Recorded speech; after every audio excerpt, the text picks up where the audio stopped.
झांझर कुआं झांझर रे कुआं नीरमल रामा पानिया।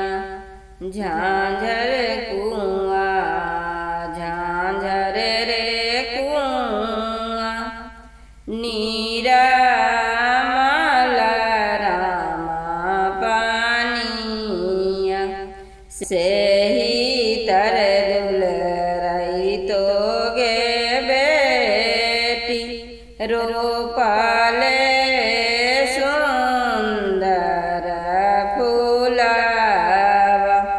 घोड़वा चढ़ाले जे आथिन दूल्हा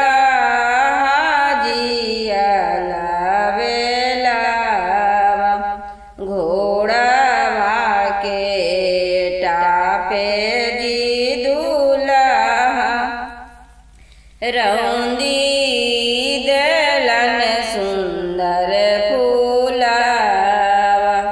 रोवा थी दुलरई तो गे बेटी जरा से तो बेजरावा। कौनी नीरा दैया गे मामी रौंदी देलन सुंदर फूलवा। हाँसथिन अनजानो जी दूल्हा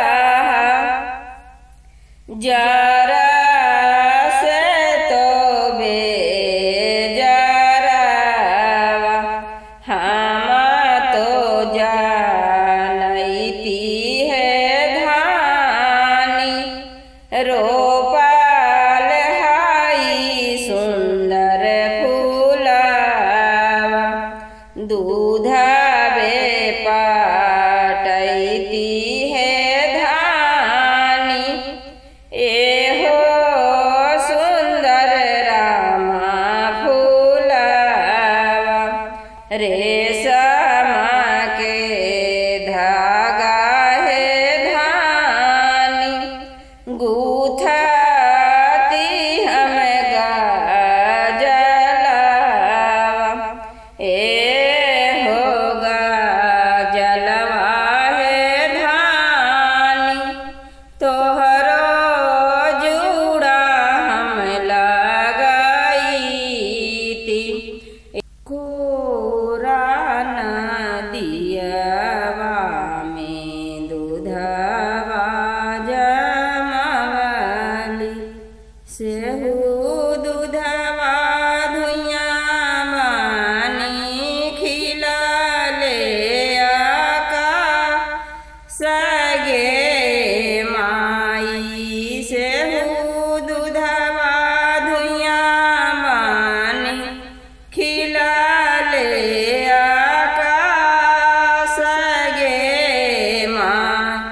चलना काटिए काटी पीढ़िया बनवली।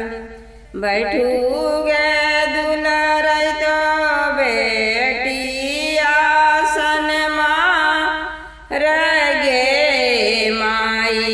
बैठू गे दुलरई तो बेटी आसन मार गे माई। तनिए कायजी प्रभु बेनिया डुलाहूं। गरमी से जियानुसाई गे माई। गरमी से जियानुसाई गे माई। कैसे में अजी धानी बेनिया डुलइयो। बैठले हाँ पापा जी के जांघ गे माई। इतना बचन जब सुना